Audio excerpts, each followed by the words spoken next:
And what is up, YouTube? We are trying our first. I just got the whole thing, the whole version of StreamYard set up, and we're trying to broadcast to multiple platforms at once. So we're broadcasting live to YouTube and Facebook simultaneously on the Alien Scientist Facebook page and on YouTube, Alien Scientist.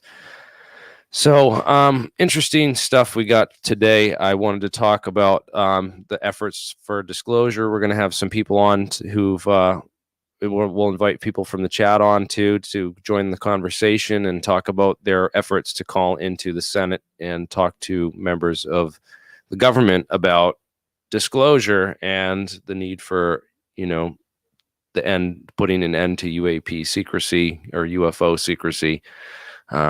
Again, this subject doesn't just go back to Bigelow Aerospace and ATIP and those programs. This goes back 70, 80 years. And talking about some of these issues with a lot of interesting new people. And I wanted to bring one of those people on with us today. This is Katie Foster. And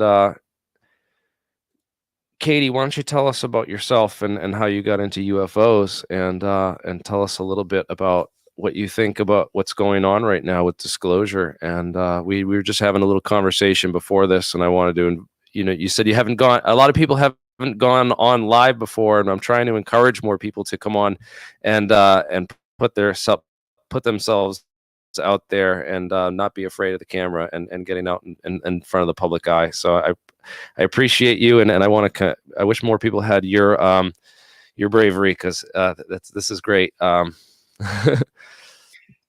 thank you. First of all, thank you very much for having me. It's an honor to be here. It is my first time live on a podcast, so sorry if I mess up something. I don't say something right. But I mess up every podcast. So I got into UFOs first as a child because I was fascinated with science fiction, first of all. And I got some books as gifts about various UFO incidents or related to them. In fact, now I would say they fall more under UAP category, not just UFOs alone. And it spiked my interest. However, later life happened and I got totally disconnected from the subject, only to come back to it when the lockdown started. I was one of the, I guess, lucky people who was on furlough. So I had a ton of time on my hands and very little to do. So I started digging into science to figure out what's happening, because it seemed like there was a lot of science-related news. And while I didn't finish, I did study physics and applied computer science, so it was always something that I loved. And as I started digging into it, I discovered about those 3 videos that were released in 2017, which I was totally unaware of. I'll be honest about it. And then I started digging deeper. And the rabbit hole went pretty deep, to be honest. I didn't know for a long time. I figured that there are like so many options what might be or have been the reality. I dug into everything from ancient times with various weird archaeological discoveries, whatever I could find about it, to science, to scientists going blank for decades and then just getting Nobel Prizes out of the blue for their old work.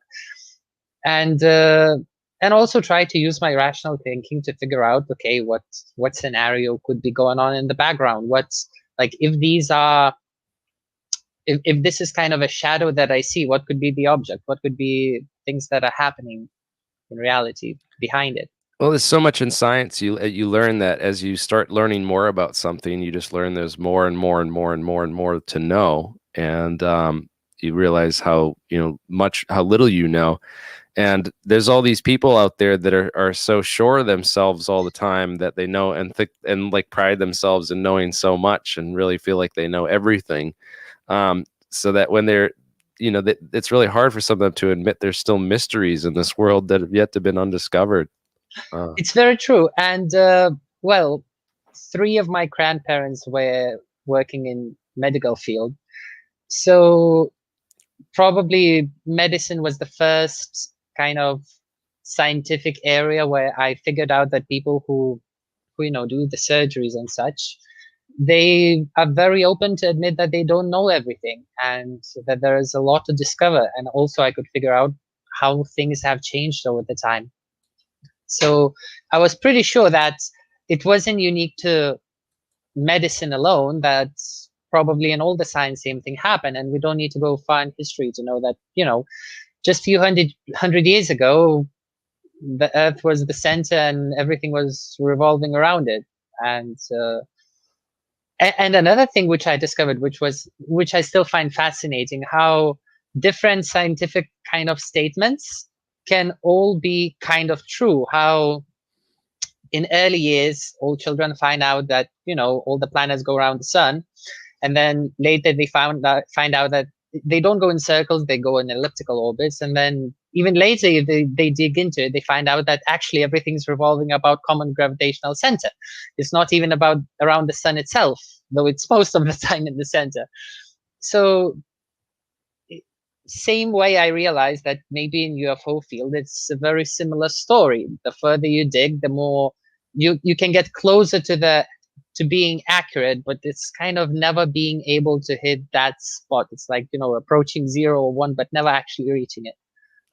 It's super interesting because you have these guys like Neil deGrasse Tyson and out there, and Bill Nye, who are so adamantly against UFOs. And then there's so many people, like I just got blocked today on Twitter this morning by Bad Astronomer for making a totally innocuous comment. It was just about, if there's no room for debate in science, how that's propaganda. And that, that was my comment on his thing, and he blocked me for it. And I'm just like, wow, man, it's so bad how all these top like public figureheads and so-called mainstream science are taking such a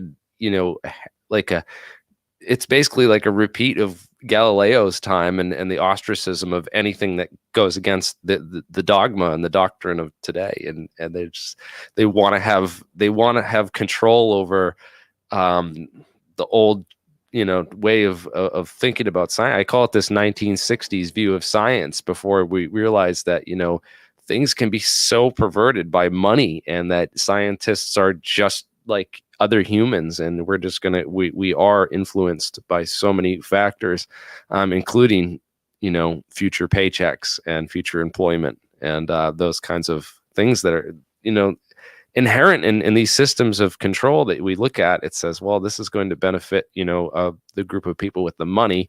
And so it's quite obvious what the consensus is going to be in the science, and why the people that are questioning get fired from their jobs, or, get ostracized from that scientific community, and so they can maintain that illusion of consensus. And we talked about a little bit about this because it gets perverted in some cases. There's both sides of it. There's sides where there's cover-ups of scientific facts that get covered up. Then there's examples where I disagree with some people on with like Exxon Mobil and these lobbyist groups for the oil companies that lobbied for climate change science denial, and really, disrupted the global idea of consensus on that, even though that's such a, I feel like that's such an established, the models that they were given, it was basically like, we have all these top models of climate science, and, so these deniers came in and said, no, well, it's all the sun, and the sun's the most important thing. And that CO2 and the heat retention in the earth doesn't have anything to do with it, and so we shouldn't look at any of those models. And there's a huge debate over it, and the data and stuff, and it's arguable about whether what the consent.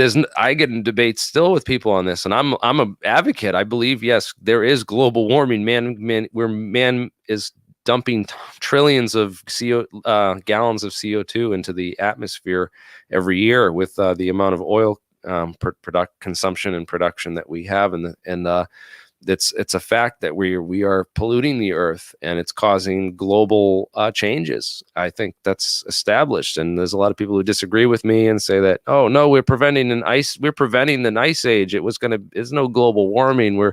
It was going to be an ice age, and we prevented it now because of and thank God for all the oil companies. We should be polluting more. It's just like, no, there's other science, there's other technologies and things. There's a way out for all of us. And but the money is what keeps it all in the current, locked into the current system. And that's what I keep, kind of stressing. And people, they don't understand that money side of it, or at least they're not allowed to talk about it when they get into positions like Neil deGrasse Tyson, where they have millions of followers. I don't know. What are your thoughts on it? Well, I think those are very great points. And I think, at least in science area, it's kind of possibly a symptom of the way it's designed, the way the science works, and the way it's kind of monetized nowadays. Because when I think about it, if you want to be a good scientist and publish papers and stuff, you need to dig really, really deep into your subject. You can't pick 20, 30, or a few hundred different subjects and understand all of them all at once. Like, the time is limited, how many hours you have in one day. So, and the further you dig into the subject, the more time it consumes, but the less you are aware of things around it. So in regards to climate change, it might as well be that scientists, they would understand the other problems, parts of the problem, but they dig so much into that one particular field that they just are not aware of it. And I believe I had a discussion with someone quite recently about it, and probably on Facebook. And I stated that, for them, they surround themselves, they become kind of in an echo chamber, because they're digging into their field. If a person is a medical doctor, a medical researcher, they will be talking most likely on their coffee breaks and their evenings out with other scientists in a similar field. So it's not that they intentionally kind of get disconnected to what society is doing, what they're thinking, what they understand, and where the world is going, but it's kind of a part of their job, in a way, the way world works, in a way. It's strange how the world works, because I've just noticed, like, that these really smart, hardworking people, okay, make a lot of money. They get rich, and they find a niche, or find some way to make a ton of money, right? And then their fat, lazy, stupid kids get all their inheritance, and so we have a stupid, irresponsible, spoiled brat in charge of all that money and all that power, who doesn't have the responsibility that his father had to gain all that money, but yet they're in control because of nepotism. And there's all different aspects of this all over society, and it's like, oh God, it's so broken. But it's like, yeah, that's just the way it is, man. It's like, you're going to give it to your kid, you're not going to give it away to somebody else's kid. I don't care if he's better and smarter and more responsible than your kid. And the love's not there. So. To go on this point, I think that in a very large way, for a very long time, people were not aware how much power they had, like literally simple common people, because there was no good way of communication. Just 100 years ago, the best way to get around was probably in, a bad car, or on a good horse. So, the information spread was very bad. The communication, the awareness was spreading very slowly, and it was very narrow. Whereas now, thanks to the internet, it's becoming more widespread. People are becoming more aware of the issue, so they can bond into groups independently of the borders of their location geographically, and try to push for the same idea. Just like the big phone home, even though it kind of started in US, and most of the things regarding UAPs are happening in US, it became a global thing where people from European countries, from UK, and all over the world joined in.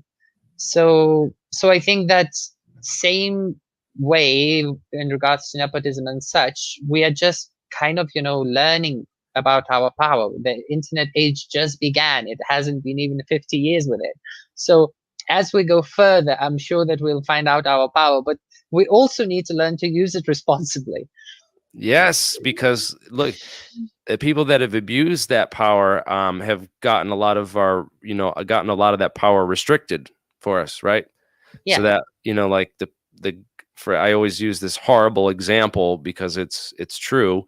The guy that did that first live person, first person shooter of where he went and did a mass shooting live on camera to the internet. That like moment they realized, oh God, we can't give everyone this power to be able to reach audiences of millions. We need to put something in the mix so we can restrict that, so that people can't do this kind of thing in the future, because that's a motive for these people, because they're just crying out for it. These people that are just pissed at the world and crying out for attention. And there's all different personalities and all different types of mental illnesses across the board on the internet. And it's like, we've gotten to this point where it's like this cancel culture. So we have this elite, still trying to maintain that control that they've always had over what the narrative is and what you're allowed to talk about and not allowed to talk about, and what you're, not allowed to question. So that they block you if you start asking questions or telling people they have a right to question these things. It's kind of crazy.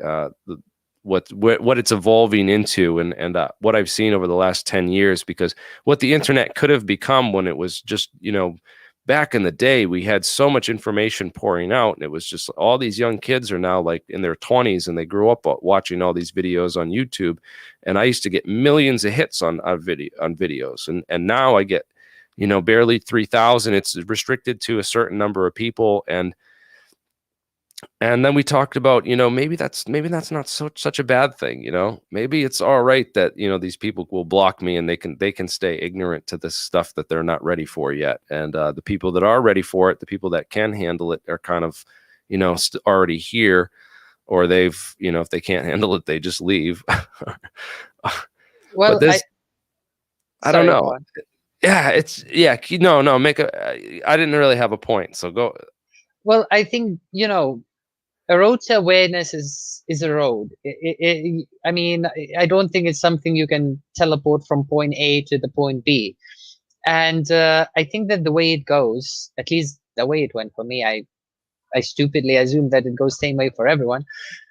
But it starts with my perspective, and then I discover another perspectives. And over the time, the number of perspectives that I can consider for any given situation goes up. So as the time passes, the way I can see, it's kind of, a blind person looking at an elephant and trying to describe it. But the more you walk around, the more you can consider what other blind people are seeing, the better idea you can get what everyone is looking at. And the person who decides, just to stick in that spot, stand there and say, no, I'm not moving, because what if I touch the next thing and it's not an elephant, and I will think it's an elephant, and what if I'm wrong? And it's kind of a legit concern. But just like people used to be explorers and geographically, I think there are many people who are explorers in different perspectives, and I just try to be one of them, because exploration was something that fascinated me forever. Yeah, One of the reasons why I'm thing is, fascinated by UFOs. Even if UFOs are completely not real, it's still a cultural phenomenon that's worth considering and worth observing, and worth, seeing, getting. I'm glad that I took the time to get to know many of these people, even though I don't agree with them all, to learn because I want to know their perspectives, and that helps me understand everything better. Because if you're not really absolutely, there's so many of these people, because I found a lot of those people that are in there, they're just like, they saw UFO as a kid and it changed their life, and that's what like changed their whole perspective, and that's been their perspective on this whole thing ever since. It's kind of, I could see, I've never had that, been lucky enough to have a UFO sighting or experience. I'm usually all about identifying airplanes, and I remember having aviation books as a kid and wanting to know what every airplane in the sky was from a young age, and having a fascination with things like that. But I've never had a UFO experience or anything that changed my life like some of these people, other people describe. And, so I can't fully understand their perspective, but at least I get that about a lot of them. Because I took the time to dig into some of that and understand and try to understand. But Again, this is a really complex field, and it takes a lot of time to weed your way through it. But when you get to the level of you're finding out that there are SAPs that dealt with trying to reverse engineer these craft, and you start reading the unclassified documents and stuff. That's good stuff to send to your senators and get a conversation going, because it's hard for me to believe that they're showing triangle UFO videos at these UAP senator briefings, and even though the Pentagon's admitting to this and it's all over the news, I just have a hard time thinking that in those classified briefings, they're showing higher definition versions of these videos.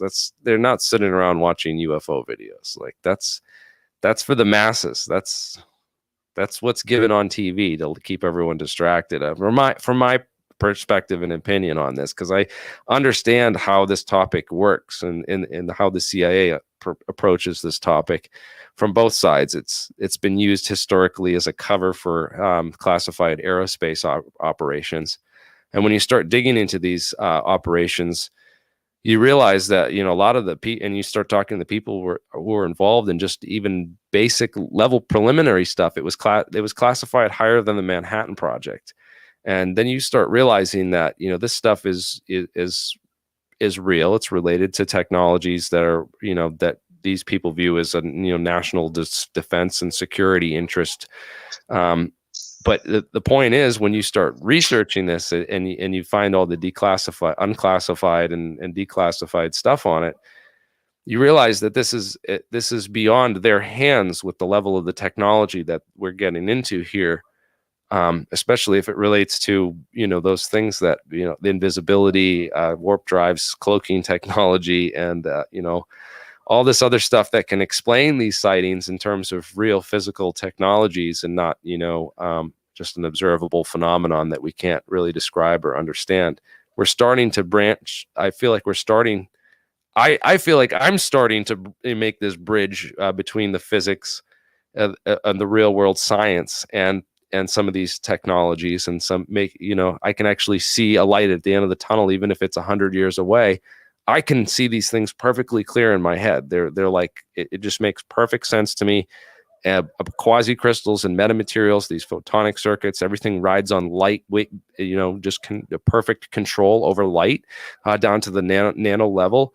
All these things, I can see them like clear as day, like the future. And not everyone has that vision. Not everyone's on that level. They're still, like watching Fermi Labs and their investigations into anti-gravity and what they know about it. It's like, okay, guys, go back to smashing particles and, bragging about your 40-year-old equipment for making antiprotons that you're going to do this experiment with. What you just said is like almost impossible to do because of they're charged particles and all the problems that creates. And didn't even mention the muonium experiments at the Paul Scherrer Institute, or the Daniel Kaplan, or any of the other scientists working on muonium antimatter anti-gravity experiments, which is real science, real physics, and it's muonium's a neutral atom that uses anti-muonium and an electron. It's a neutral particle, so it doesn't have the charge problems that any of their experiments admittedly have. And so it's like, but hey, they don't want to have these conversations. They'd rather be like, oh, I'm this alien UFO guy and I'm Bob Lazar and goodbye, and let me block you. And it's like, all right, buddy, like all these old timers are like going to be left in the dust. I hate to say it. It's just this next generation I have some hope for because of the people that I've met and brought together through this community. So let's you want to say anything about the technologies? I would love to stick in here, because when at the beginning you mentioned that probably they're not showing those videos and those briefings. As I mentioned before, I really like to consider different possibilities. And here, as you mentioned as well, just like all those scientists, same way the politicians, they're also just people. So I thought that, okay, what if you are unaware of what's been happening? If you really are unaware, then starting from those videos might not be that such a bad point. Just like, for you, and I certainly haven't gone as far as you, but for me as well, it has been a journey where you take the first step. First, you figure out, maybe it's all just, swamp gas or whatever. And then as you dig, you figure out that, it's way too much information for it to be a swamp gas. And then you take another step and then another step, but it is a journey. And Right. I think that But I'm nowadays sure, a like, lot at of that people are moment, starting at the very early point. I mean, just I think this week or not too long ago in my inner circle, I just mentioned that there is the big phone hole going on because US has confirmed that objects like this are real. They do exist. There are things that are flying in the way that our physics can't explain. That everyday mainstream physics.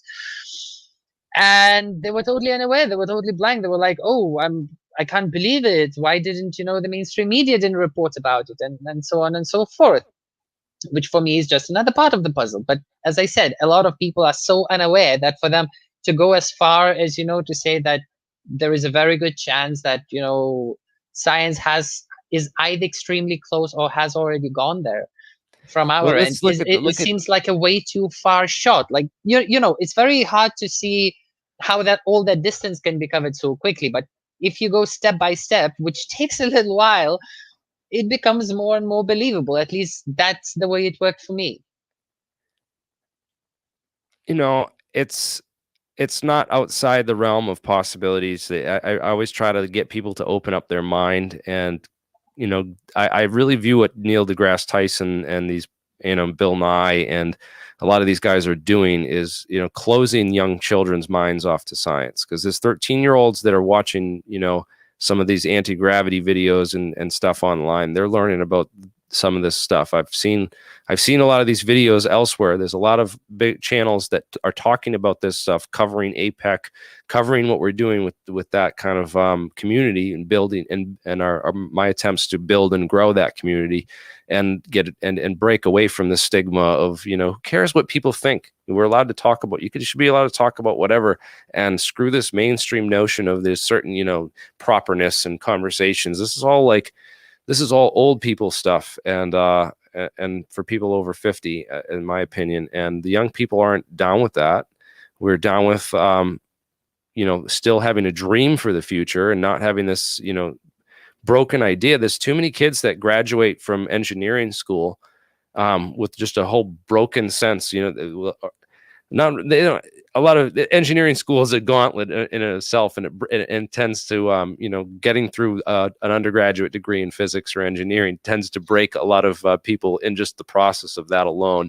But it's even worse when you get out into the job market and all your hopes and dreams for building this future are ruined by the realization that you're only going to get paid for medical research or military industry, either killing people or saving lives. It's like you're not going to get really all your dreams of building something or joining a company and starting, even the people that wanted to go and I know people like myself when they get out and you're like, all right, now where do I apply to get a job like Bob Lazar had? Let me go to Los Alamos Labs and start there at the Meson Physics facility, because that's where Bob Lazar got recruited out of. And I want to take after those people. And that's why I kind of step in and I say, no, well, it depends on what you want to study. And, if I wanted to get into the photonics side of this, I'd probably go to Wright State University for my PhD program. And if I wanted to go into, the metamaterials and left-handed metamaterials and some of these other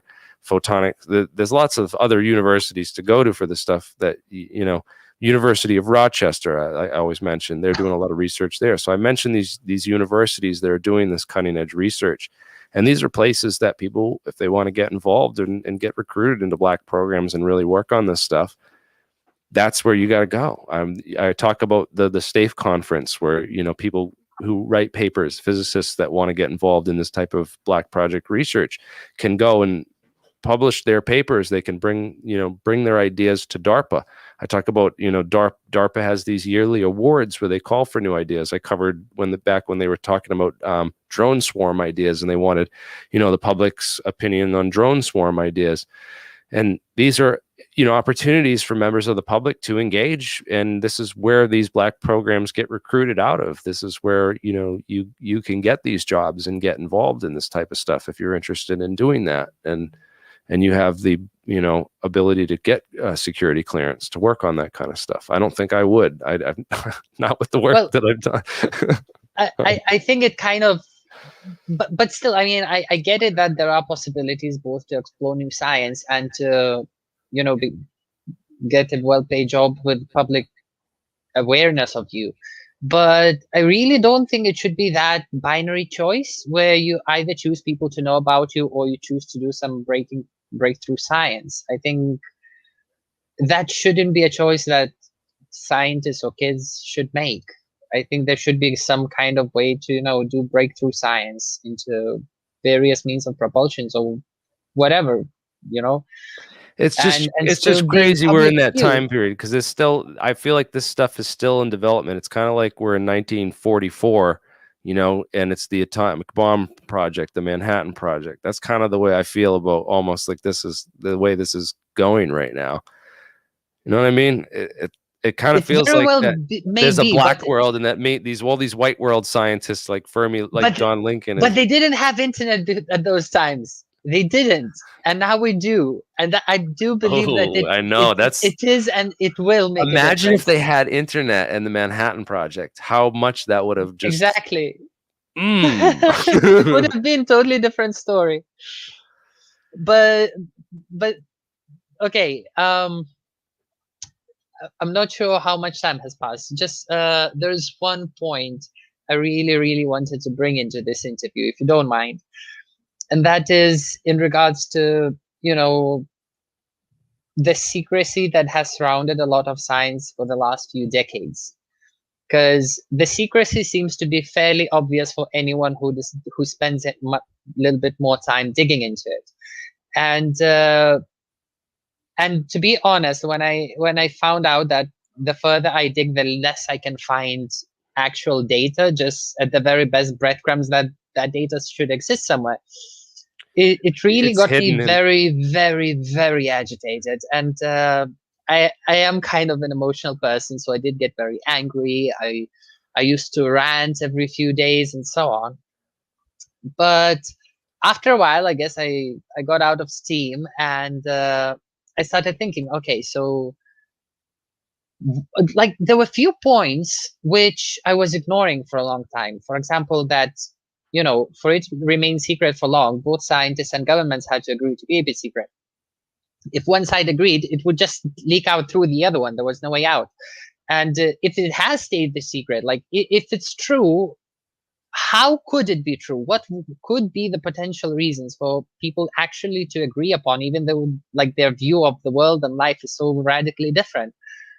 And surprisingly, the moment when I started thinking about these possibilities, I did discover that I can think of a few, some more fantastical than the others, some less, and some even plausible enough for me to consider that, until I get more data, I have to consider that that may be a possibility. It just might be that, it might have been a good idea. The example I thought of was kind of an analogy. Imagine if Hitler, before starting the war, would have already had an A-bomb. I mean, the whole history would have been radically different. And it was a technology that was kind of discovered very, very soon afterwards. So something like that, a very high level technology, especially something that we see on UAPs, would be a radical game changer. And the fact that, once we discover something is possible, there is very little time until others figure out how to do it. Just like with A-bomb, it wasn't there for a long time. Once it was invented, immediately the Russians got it, and China got it, and now you have even North Korea seem to be playing around with it. So, and you can even see in other areas in life, like Olympics, once someone breaks a record, then suddenly every few years another person breaks a record, another person, and so on. So once we understand that something is possible, it's usually just a matter of time until we achieve it. So considering, as you mentioned, so there are so many problems in the world, both economically, socially, politically, and in so many other areas. I do believe that there is a scenario where keeping it a secret might have actually been a good idea, as much as I kind of disagree with myself with that statement, as much as I wish that I would be wrong. I have to admit that that possibility exists, though I really hate that. I really wish, I could actually blame someone for it and victimize myself and say, what if not that? Maybe I could be living on another planet or exploring the universe, which has been my dream since my childhood. But maybe it is a good idea to wait. Maybe it's a good idea for, just like you don't give car keys to a kid until a certain age, not only because of their height, but because of their maturity of their mind. Maybe this is same story around humanity for one reason or another. I don't know for sure. I can't know for sure. But I do have to consider that this possibility is also on the list. And it's very hard to say which one is higher, with higher probability, which one's lower. True, definitely. I agree. I just want to give a shout out. We have 2 super chats. Harem, keep providing actionable intelligence. Yes, definitely. Actionable intelligence is key, because that's what you can call and talk to your senators about. It gives you a talking point, so you're not looking stupid when you're on the phone with these people who are like, yeah, UFOs. Okay. All right. There's another weirdo, I don't know who, this is what I feel like when I call my senator and I'm thinking this. I'm like, what does this person think about me, and how can I show that this topic is serious and it's something, serious to be concerned with? And I really feel like there's counterintelligence going on because of this mainstream narrative that the Pentagon uses people like Corbell. Like I was like getting in this debate with somebody the other night about Jeremy Corbell. I'm like, do you think he's an agent and works for them? I was like, no, hell no. That guy's way too dumb. He's being used as a stooge because he's an egomaniac and he has a huge ego. And they're putting this, the Pentagon gives him a story like this, and he thinks he's getting this, inside leak and was part of this, and he basks in the media attention. And meanwhile, it doesn't even realize that he's probably, pushing something that's just going to make us look stupid to the eyes of the public and the eyes of the scientists and the scientific and the intelligence community out there at large, which they don't want those people looking into this. They don't want them, taking it seriously. And that's why I put together my UAP task force briefing summary. And I'm going to put together a more thorough one that I'm going to be releasing, along with in 180 days, So we have our own. We don't need a Senate Intelligence Select Committee. They can go and sit on their classified briefings, and according to the public, their classified briefings consist of them looking at these pyramid UFOs, right? So they're sitting around watching videos for hours. All right, go ahead now. But Jeremy, look. I'm sorry. You don't have to agree with me. Let me just explain my view. As Aaron said, actionable intelligence. As you said, how do you call a senator and talk about it? And whereas people who are into science are more likely to figure out, about scientific papers, how reliable it is, how valuable the statistic method used in the paper is. The people in the Senate cannot. And I have read recently that there has been research done to check the old papers, both in medicine and science and in various fields, and they found that replicating those experiments wasn't successful more than half of the times. So even them, you can't, go and tell to the senator that, or any kind of representative in any country that, here, look at this. This is the proof. However, when speaking with the government, I believe that these tiny breadcrumbs that have come up from the government, it immediately become much better talking point, because when you talk to government officials, you're giving something coming from the same government. So you're not taking a third party, whether it would be a scientist or a university or a researcher. You are taking their own party, their own organization in general, whether even though it's a different department in the government, it's still the same government. It still serves the people. So I think that what has come from US, even though those videos are extremely unclear, even though I mean, I'm not even talking about those latest night vision videos because they had just come out. I mean, Yeah. look at that. Those 3 videos from 2004 and 2015, it took Pentagon 2 years to officially confirm. 2 years. So for 2 years, everyone was kind of running on fumes, as I say it.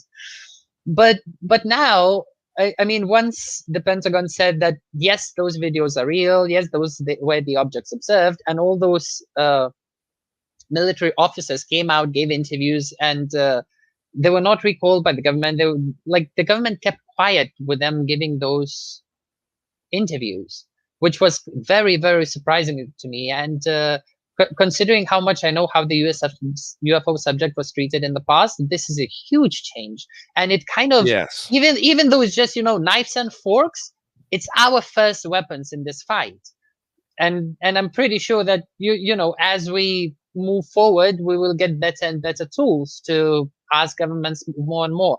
And Yeah, look, it does open up the conversation, and just yes, like and I'm always worried that that they're trying to force the because I always think about perception management and narrative control. I always feel like is Jeremy Corbell the next Paul Benowitz? okay, You know? but look, we know that crash retrievals have been mentioned in public by officials within the last couple of years. Yeah, correct?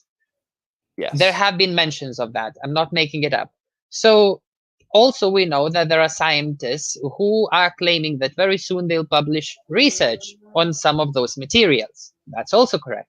So if we are going to go from a step where we just have few weird videos to a step where we are actually analyzing materials, I'm really don't think it's a very far step from that to begin conversations about reverse engineering as such. However, at this point in time, when more than half of the population don't even believe that UFOs are real, it's kind of a, you talk to people, and at least with me, I get a blank page, even when I just tell them, do you know that US government has confirmed existence of UFOs? And they're like, no idea. Really? When did that happen? Why don't I know about it? And I ask them, why don't you know about it? So I guess that it's kind of a process, and obviously people who dig further, they want to me as well. I really want to find out, okay, so what's the end game? What is the final step? What is the ultimate reality? Where we're going to go with that?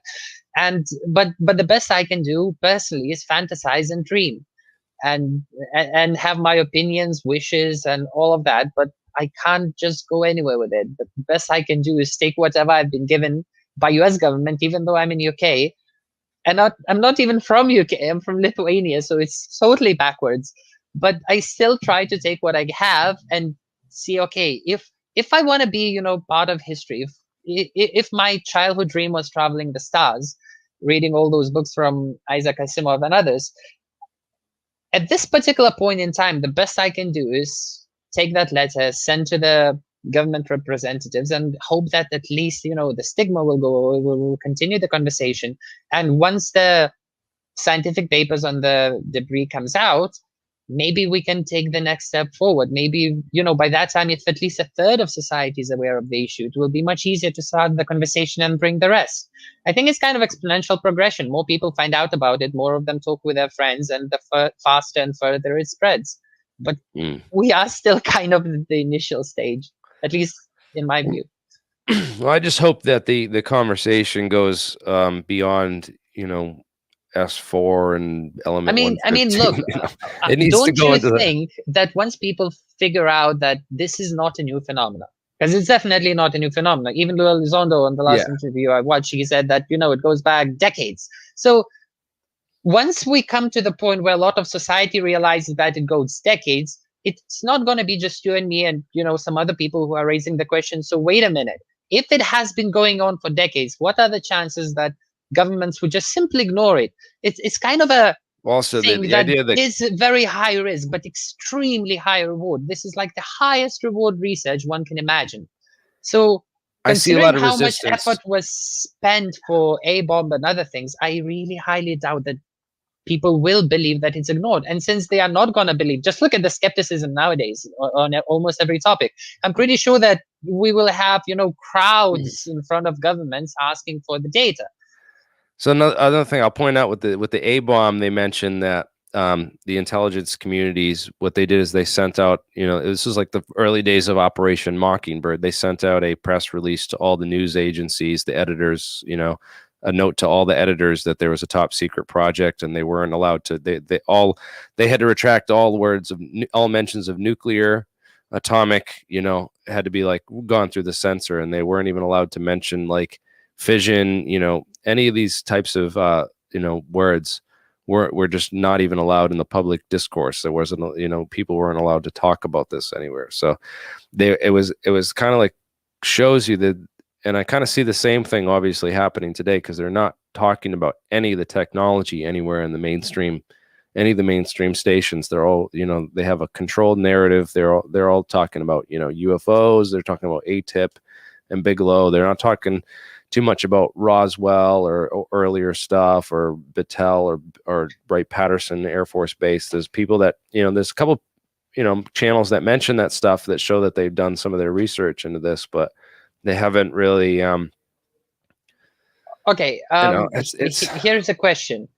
I will tell a fictional scenario, and you tell me just two things. Yeah. Whether you believe it is at all plausible, and if that was the scenario, and you were in charge, wouldn't you do something similar? Here is the scenario. Why I'm telling people what because I think about this. I'm always like, it was a good idea to keep it secret, and the government was actually not the bad player in the long term. What if? I know it's a long shot, but just no. But this is the just problem. do it This is the problem, though. You haven't researched the history of the CIA and some of these families, and really gotten into the intelligence. And a lot of people just new into ufology. They ignore all that part, and it's like there are bad. It's not that the whole government's bad, bro. It's that there were a couple of little rich kids that were spoiled little brats that got put in your charge opinion of these... on Rothschilds. All right, no, the Rothschilds. In few words, or just positive or negative, just very quickly. I mean, the Rothschilds, they're like one of the richest historical families. Because I was just watching an interview of Lou Elizondo the way he mentioned them. So I kind of covered it in the whole idea of these people that worked hard to make a bunch of money and set up, but it's these systems that once they're set up, they're a bunch of stupid people that are like have just control over all this money, because thanks to the systems that they inherited. And those systems are inherently corrupt, and it just creates this enforced system of because that's where the money is. All the people will work towards this work for this system. That's not necessarily. That's like the same system that's like planned obsolescence. It's all corporations that are run by the board of directors, instead of what corporations were originally intended for, is for the good of the people, and they could get shut down if they were no longer serve the good of the people. Yeah, so but some people could argue that forced obsolescence kind of pushed innovation in a different direction. I mean, yeah, we had permanently light bulbs, which, would break down very quickly, for example, but then we discovered LEDs and other stuff. So we still ended up discovering something that does the same job. It just pushed us from that technology in the direction of a new one.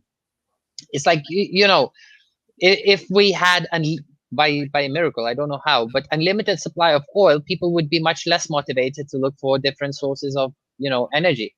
So that planned obsolescence, again, on the surface of it, I do 100% agree with you, but I have to consider that there is a possibility. I don't know, alternate possibilities. What would have happened if? I just have to consider that, maybe we would still be stuck with incandescent bulbs. Yes, exactly. It's like, it's not even a deep state agenda. It's just, this is the way that the deep state is, what we call the deep state. It's just the way that stuff works, because of it's run by people. I almost feel like, what will happen when the AI takes control and says that this is the way? I'm waiting for that too. I'm honestly, Honestly, I You argue on know, this like, topic with a ton of people. Many hate me for that, but so the AI honestly, topic, let's go into the AI topic now, because this is a lot. I put this in the title and the description and stuff, and I wanted to talk a lot about this. I was just having a conversation with my roommate and my friend who are over right now, not on the podcast. We should bring them on, man. That would be cool, to get their perspective on the AI, and the fact that they had these AI algorithms set up, right, with the Trump administration and the Trump supporters, so that they could figure out exactly what these people responded to the best, and the best kind of, they had basically the entire Trump's propaganda campaign was run by AI during the last yeah, presidency, and it came out. sounds plausible. I don't know enough about it, but I sounds just was reasonable. reading a Yeah. whole thing on it, and I was like, holy crap. They just like, they basically just judged emotional reactions, and had the AI just create the headlines and create like, but they had their PR guy go over a lot of it. But, basically the AI collected the data and used data mining and thought farming to figure out what this general public agreed on and did. And I think that whole QAnon operation was deep state, and it was run up until the January 6th thing. I think that was, I'm of the opinion that that was all kind of organized and orchestrated through these algorithms and through this propaganda thing that they set up, and that this maybe a deeper reason why they just removed all history of it from the internet and got rid of it. They didn't want to see like the first experiment with the AI, and what it could do. Could be, but I again, don't know. to This come back to this the is topic, getting. Let's get to back to come back, reality here. I like to get a little yes, like unhinged. considering AI government, as someone called it, when I spoke to them about it, like at least for me, the one reason why I would really like the idea is that AI sounds something that's meant to be more rational than a human being. And with rational, you can argue, you can discuss. But with a lot of people, I find that once it triggers some emotions, that's the end of the rational discussion. I can try to bring any point, it just flies over their head. And because probably, people hate changing their opinions in regards to UAP and all of that. Even AI, my opinion, has changed over 20 times in the last couple of years, probably way more than that. And I enjoy it. I like finding out new things. The more new discovery I make, or of a fact or any new information changes my opinion, the more I like it. Oh, that's funny. Those guys. Anyways, I want to invite. Please no trolls, but we'll get some of their friends in here to. I'm gonna open it up because we're approaching the almost 1 hour mark, and I wanted to get some other ideas on here for, maybe I see Jeremiah out there in the chat, and Grandmaster. He's usually, comes on here and takes bong hits on my channel, but you know, welcome to join the party, guys. As long as everyone's respectful, and we're just pushing ideas for how to get disclosure and how to get, because my problem is that you have all this information, and then how do you get people to open up to it? Because I start like coming across, I start trying to educate the scientific community, and they're just like, oh, Baby look at steps. this, look at this whack job. Look at him, his name's Baby Alien steps. Scientist. Baby steps. Or they get so turned off, they're just like, all right, I'm gonna block this guy. Like, no, no, no, not today, Satan. Like like, No, I think, starting with small steps, step by step, just like, you teach kids, you don't start with, gravitational centers of the solar system, because they would just say, you know what, I'm not studying science, it's just way too much complicated for me. You yeah, start with, things which aren't entirely accurate, but aren't entirely wrong. You start somewhere in the middle. And then once they get interested, once they get curious, then you go from there and dig deeper. So I think with all of these subjects, it's kind of the same story. You need to first make them interested, make them curious. And probably starts with videos which we can't make what it is, because people are more curious about things that you can't put a finger on than with something that you just put a label and forget about it. So from that regard, even if it is a planned disclosure, which I also probably believe it could be, it still might be the It's best going to way be forward. controlled. Like, look, they have But it to come still out with might be the best something. way forward. I Like, if swear it's there's a controlled, doesn't mean crisis it's in this. bad. If it's 'Cause controlled, it doesn't mean it's bad. At least I disagree with that. I really think that, like, their best way out at this point is to say, like, "Look, there was some," they're gonna have to disclose. The thing is, once the truth comes out, like, that they've been covering up, these programs about and the They existence need of to aliens have a really for, like, good reason 80 for years. covering it up. But they're gonna have to have a good reason for that, but they're also going to have to they're not gonna I don't think it's ever gonna happen, because think about what that would do to the public mindset, and now all of a sudden the skeptics are like, "All right, well, yeah, the biggest thing of all time was, they kept that covered up too." So, Yeah, so it was a lesson. So but no, no, it I'm sure it'll come out because people will dig. I mean, look, now there is you, there are other people who are already digging and digging yeah, but, like, hard. when the truth And comes out about that, it's like, where do you stop? Because it's like now, like, the you government has don't, no you don't, credibility, and it's like now you everything, don't. all cards are on the table at this point, you know what I mean? Yeah, so let's make a new Chris, what's up, man? so long as this kind Yes. of government works, there's no point for a new one. Yeah, they think like, well, Hi, Chris. the old government's working just fine. Well, no, it isn't. And the internet is like, people are waking up and realizing that we don't have to have this. The system of government was created back when we didn't have the internet, when we didn't have telephones. Like, now we are the government. We can all make those decisions remotely and Not mobily. yet. And I don't know Not if yet. that's a good idea, or we will have, not yet, but I'm telling you that Yeah. that like So time, I think, and the that society revolution's needs to move coming. forward a lot with that. Yeah. And So those I think that's why political kind of slow disclosures might be a good idea. So people have time to mature.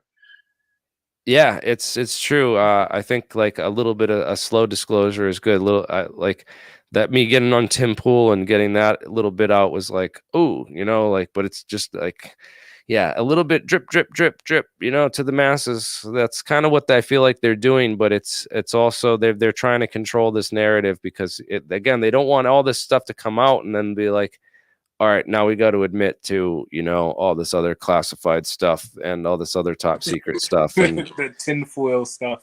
all it's just like all the cards are on the table. And that's what I feel like there's so many of the skeptics and the McWests and the debunkers of the world and the scientists, the scientific community, even, because they rally in Neil Tyson. This is going to be like a big blow to them, because now it's going to be like, all right, we like to, it I love that he got caught by so many scientists calling him out, because he keeps saying that thing over and over again. He said it throughout the pandemic. I think he quoted it, several times, saying over the last year, saying that science is true whether you believe in it or not. And it's like all these scientists are really calling him out, be like, no, science is a method for finding the truth. It's it's a method of skepticism and be, it's not. This is basically propaganda saying that, you have the truth and you can't question it because it's science. That's kind of like in this narrative that so many scientists have taken, because they don't want to engage in these debates, because they Some know just that don't want to be wrong. Some simply some don't don't want want to to be be wrong. wrong, but there's also this organized, you can just have this debate endlessly, because you can have stupid people, you could argue with stupid people endlessly about the earth being flat. That's the perfect, I tried once, just once. that's the epitome of this, though, is that it's like you have these people that are like flat earthers, and it's like they're going to sit there and challenge you to a debate, and then it's basically like playing chess with a pigeon. I always use that analogy. I love that, because the pigeon won't play chess. It will just knock all the pieces over and strut all over the board like it won. And it's just like, okay, and that, some people come to watch the pigeon, and some people, come to watch good chess game, and then Someone some people definitely will be disappointed in any game. in any game, and someone's Any going to be game. disappointed. End of the game, someone is disappointed. That's kind of a rule of the game. But the end of the game for a lot of these scientists is exactly this point, Phil C, is they lose funding. And that's the end of the game for that. That's why Fermi Labs doesn't mention, Paul Scherrer Institute or the Sometimes muonium they lose experiments. fame. For some, it's more than money. They don't want to like admit that, anti-gravity, antimatter experiments can be done by these other labs much better than the one we're trying, with much better accuracy. So again, it's It There's does a bring dog. up the point of like how slow disclosure is probably going to be better in the long run. Because it's such a paradigm shift to think like, yeah, we've been lying to you guys for 60 plus years about all the stuff that we said you were crazy about. Nah, it's all true. And it's like now you have a whole fringe population that was right about something, and then like everybody else has to look at that and well, they're right about one of the biggest things that everybody always dismissed as, oh yeah, you're crazy, you're crazy, you're crazy. Mm-hmm. But as soon as it comes out, now it's like now they really have to rethink like, well, damn, if UFOs are real, is Bigfoot real? Is like it's like, and then it gets into all the other challenges it so conspiracies. much that people wouldn't even trust. I think it would just build like there's already a distrust in the government, but it would breed even more of a, well, you guys have been lying to us for 60 years. Like, why should I even attempt to trust this current government? And like, why shouldn't we probably form a new one? I mean, granted, that's pretty much what America's for, to form a better government through, communication and discourse and everything like that. But it's just like that's a hard blow, and not even just like it's just centralized in America. That would be a blow for around the world, because it's not only just, oh yeah, just Americans are experiencing UFOs.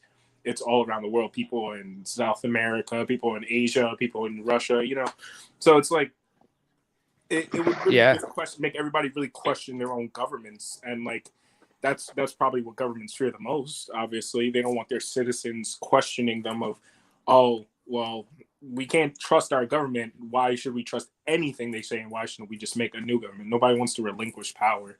No, that's not part of the game plan.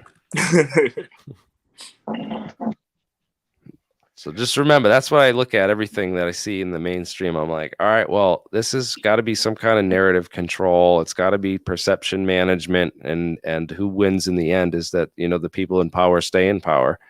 And that's going to be. You are considering that, the background intention is negative one. But what if it isn't just that? What if there is a positive one too? Oh yeah, they're just looking out for. I mean, both are possibilities. I'm not going to argue about which one's more likely, judging by various data. But I have to think that both are. I would say that just because it's like you wouldn't start a relationship off with a lie. Like if you meet somebody, you wouldn't initially off the bat just start off with a lie, and like unless you're a sociopath. Well, it's our government, but pretty much it's like the fact that like you lied for so long, and it's like how can we trust you? Whatever you say can just be another lie. You kept this lie going so long.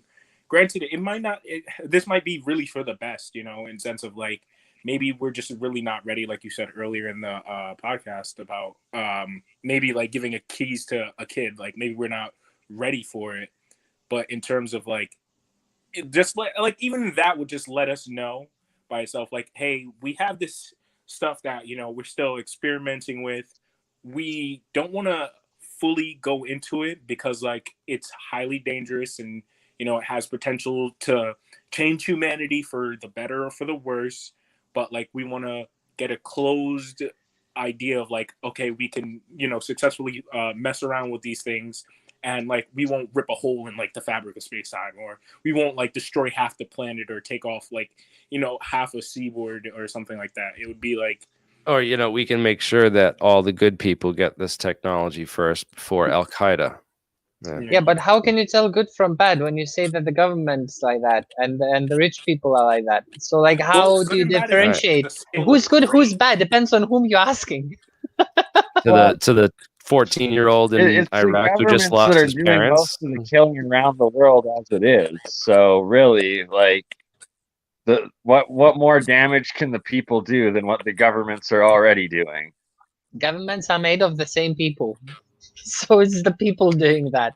And in my opinion, people is the biggest problem in the world. I just don't think that people outside the government and in the government are so much different inherently and in anything else, at least from whom I know personally. It's not that many, but still, those few, they're just people, just just like anybody else. Right. And It's like the medical scientists and the doctors, like that just want everyone to be healthy, and then the people that yes, in rural wherever that are just like, I'm not wearing no damn mask. This is I'm not a muzzle, and I don't care about your science. And I don't know, the poster childs of that. There's extremes on every side, and then there's a lot of in the middle. But it's just so polarizing, everything that. yeah. So again, I'm pretty sure that we can all agree that the problem is the people at the end of the day. Yes. Whether they work in the government, whether they're just simply rich, or whether they're just simply just pushing some kind of an agenda. In any Yes. case, the biggest problem seems to be people. So probably the mindset is one thing that we should try to address, at least in our circles, the best way we can.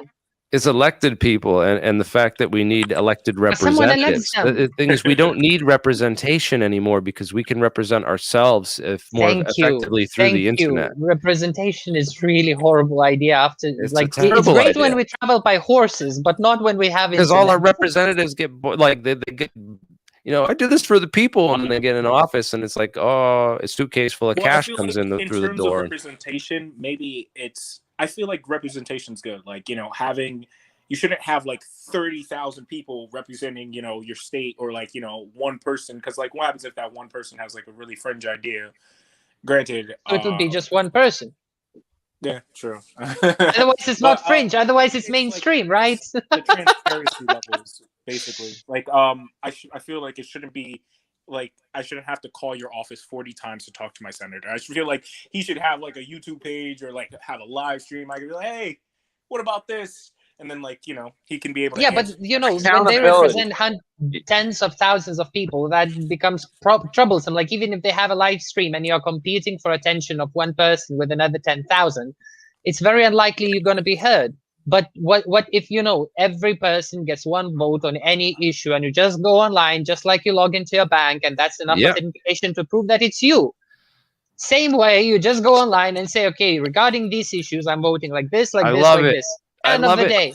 Everyone should be talking about this. This is the next stage of and then the idea of no secrets, that like the intelligence if we community. are voting on the same issues, we need to be aware of the information. But I think with this comes a little bit of a tricky problem when you have so many different countries with so many different agendas around the world. So I think I sincerely hope that this is the end game. But I do see that there are still few hard steps before that. The only way any government can have full accountability is by having a disclosure. Otherwise, everything's hidden and they can get away with anything, right? Yeah, but when they disclose to other people, they disclose to adversaries as well. I mean, I know some people hate the idea, but for us to really have an open society, we need to have no adversaries. Yeah, exactly. You just need to drop the mentality that we are adversaries of ourselves. Well, some people can't drop that. People just go around and shoot other people for random reasons. But so how do we get violent, though? Like, there's no denying it has always been. It doesn't mean it has to be. It doesn't mean it has to be, but look, everybody was given free power, free food, free land. I don't think they'd be going around shooting each other as often, though. Oh, they would. Today, I would put my money on they would. You'd really have to question, like, nobody really lives in a vacuum, in terms of like society or people or what kind of influences you come across. So it's more of like everybody lives and meets people, and then like you get different perspectives, obviously, and then like you come to your own opinions. But my thing is, I kind of lost it. Good, Chris. Good, bro. Yeah, I lost it. I'm sorry, guys. I mean, okay, then just interrupt me whenever you're ready to continue. In regarding to Mind's third eye, science guy's idea about, let's give everyone free land, equal amount of money, and nobody will argue. I'm pretty sure they would. One person will get area near the beach, another person will get area somewhere not near the beach. One person will get area in the tropical zone, another will get in the temperate zone. And then again, you have different arguments about the same, that, we're having different things, and then how do we come together? So I think it's not about what we have as much as how much we look for a common ground and how much we look for the differences. I think it comes to that point and our view. That's my personal opinion, because if you try to give everyone equal things, then they will end up, I was born taller, so I should have more space, but I was born, with bigger bones, so to speak. So you give everybody their own little UFO spaceship so they can travel to wherever they want. That one I would vote for any minute. Give me a spaceship. I'm off the planet, and everyone whatever. gets a spaceship. We all get just pick a space pistol, a space laser gun, and I need a gun. There you go. You have to go through. You have to go through. I'm happy without a gun. Just give me a spaceship fast enough that I can run from someone with a gun, and I'm good to go. You have to go to spaceship with a force field. Yeah, perfect.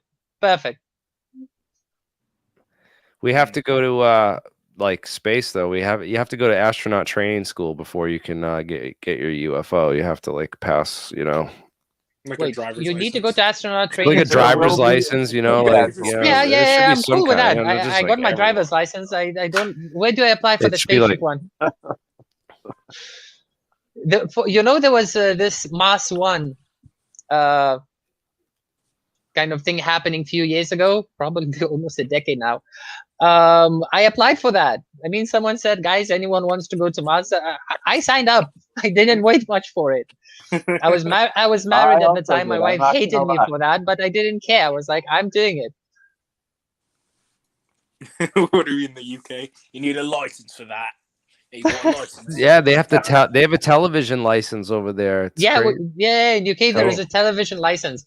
I make sure that I don't have a TV, so that I don't pay the TV license, because apparently the money goes to BBC, who think that reporting on some mundane things is more important than reporting on UAPs. I would rather put my money on some a podcast or something. Yeah, the BBC isn't really touching this topic. It's no, they're not touching it with a 10-foot pole. It's horrible. Oh, apparently, being an astronaut is military only. It's like not a public thing. No, it's not military only. We're getting like now space stories. We're gonna go to space station. They're gonna make a space hotel attached to the International Space Station within a few years. So, and I think there's a giveaway for some artists to go around the moon on Elon Musk. There wasn't there a big debate over how much it would cost per ticket to go, and Elon was making promises about how much it would cost for tickets to Mars in the future, and but why would you want to go to Mars unless there's really something drawing you there? I want to go, and I can answer that question very, very easily. When I was a child, I was fascinated by explorers of the old day. And nowadays, like, apart from the depths of the ocean, there's very little to explore. And to explore depths of the ocean, you really need a lot of money. To explore Mars, Elon Musk is ready to, just first come basis kind of thing. So if someone gives me a ticket, yeah, why not? Why I want to be an explorer. Okay. I mean, in a short version, I'm kind of. I wasn't quite bored. Did you apply to go to Mars? He's like, didn't he like have people doing applications and sending in the people who wanted to go for the Mars Mars one? I applied for Elon Musk. I don't believe I fit the criteria at the moment, but from what I've heard, once it opens up, I'm gonna definitely apply. Crazy. That's interesting to have someone that actually wants. I don't think I could go, man. I just feel like because if I have to choose, I would rather die on Mars than on Earth. You have no infrastructure. That's like yes. That's the amazing part about it. Look, if there were cities on Mars, I would be much, much, much less interested to go there. Who wants to go to Mars? All right. Anyone want to talk? Anyone on here want to go to Mars with us? Please join the chat and give your opinion. Again, I'm opening up to live streams if you want to come on. Don't I need like all you to need is a explore- microphone. I like to explore perceptions, views. Of course, I would love to explore another planet.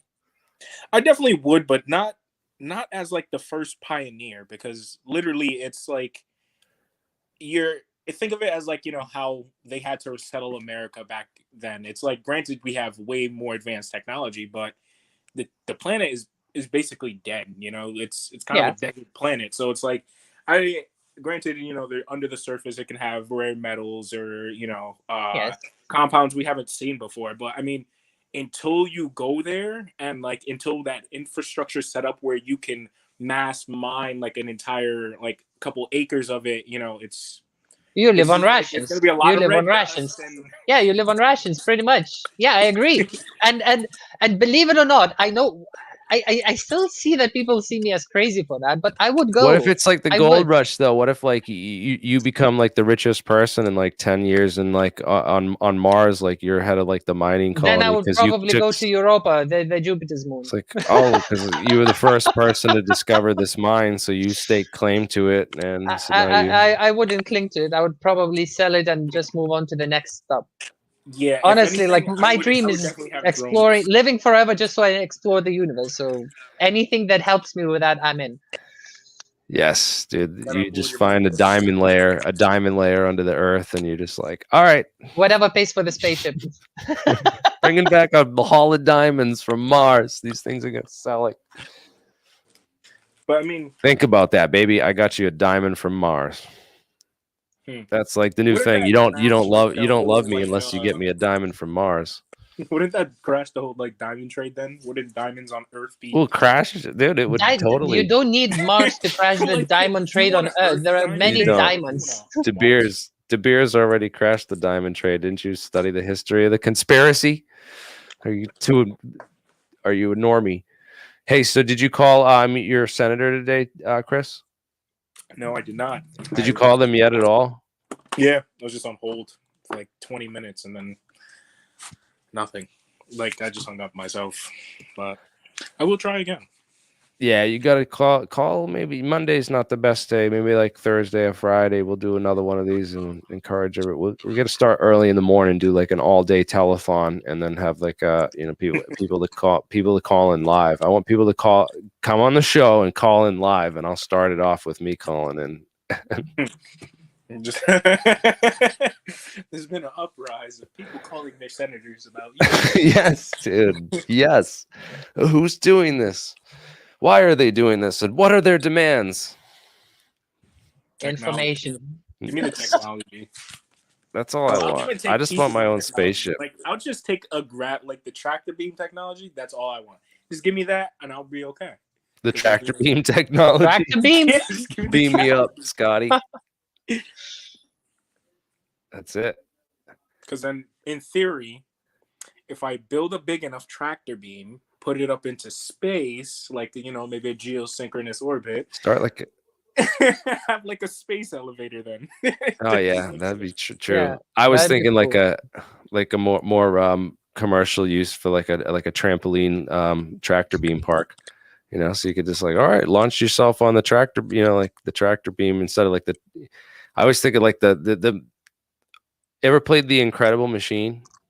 There was an old game for it was an old game that you used to be able to like set up all these machines, like Rube Goldberg machines, and you'd have to like solve the puzzle with all the pieces that you had and get the ball from one end to the other or whatever the puzzle was and stuff. Yeah. And I just think about like I just thought about like doing something like that with these like a trampoline park, like you jump on this there was one thing that was like a gravity pad instead of like your trampolines and bouncy things in there, but they had a trampoline like if you had one of these at a trampoline park, you could literally launch yourself with the tractor beam like and really high up and then like fall on a bunch of mats. I've been to like, you ever go to an amusement park? I've done the thing where you jump off like 30 or 50 feet onto an airbag. You never done that? Terrified of heights now. They have stuff like that. Like I go up to they have all this stuff at like You know, they have like the zip lines and stuff up in the White Mountains in New Hampshire, and they have a bunch of these places. Skydiving, like something kind of like that in a sense too.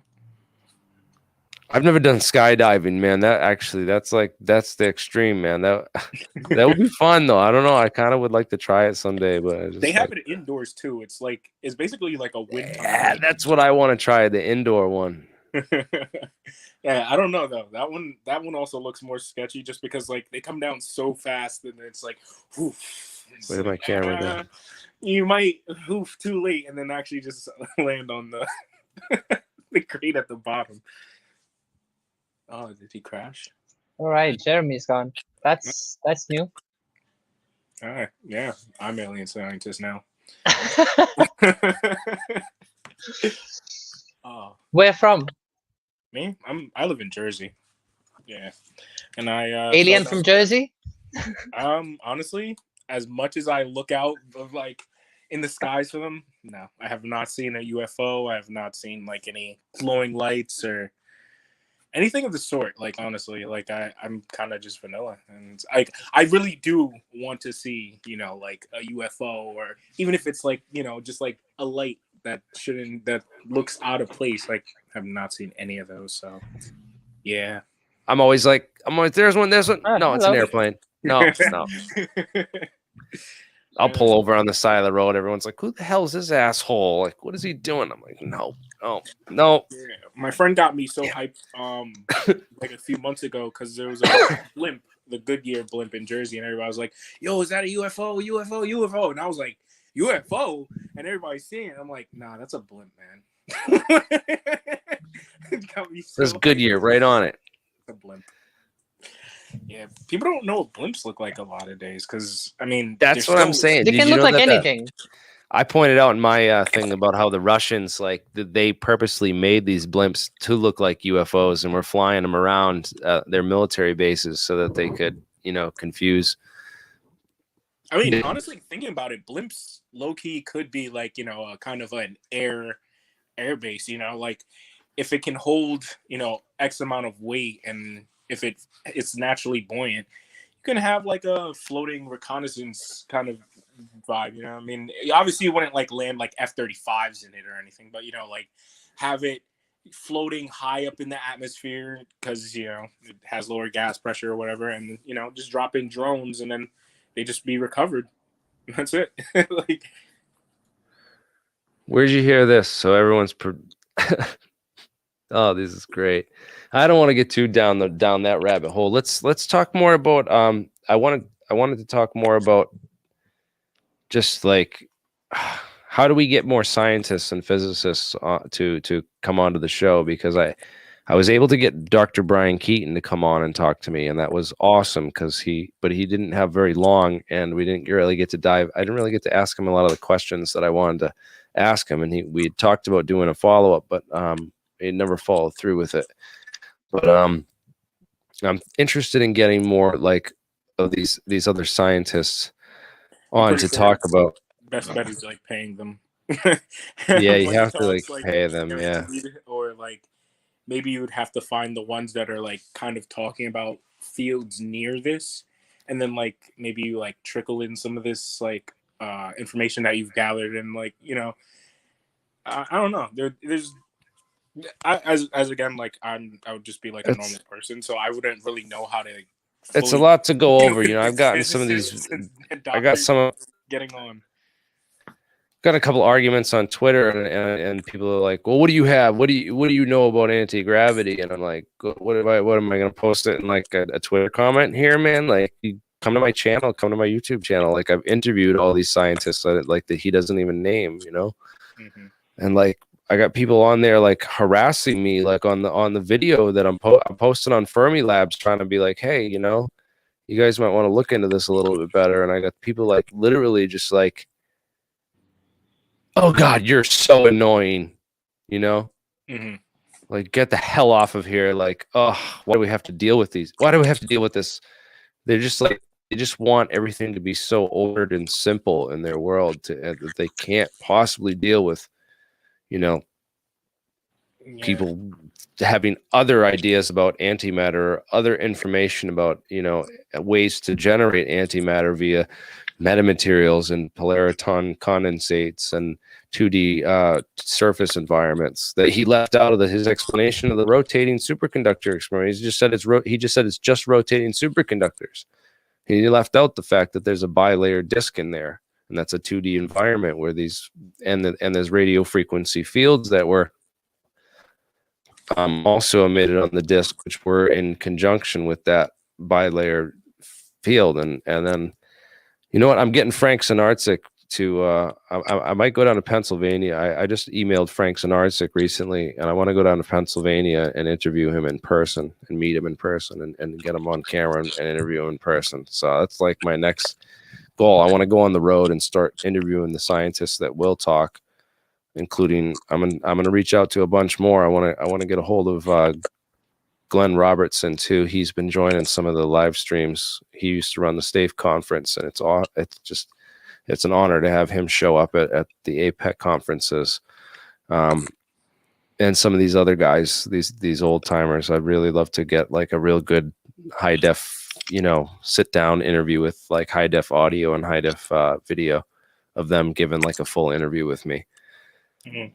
I think that would be like one of those things of like, instead of it being live stream, like you kind of like have it pre-recorded. Like granted, like you still kind of do it all in one sitting, but like, you know, you have your questions so that way, you know, you hit through the questions, and then like after it can be the, you know, an after session, or then you can start up a live stream from there. But you know, you have the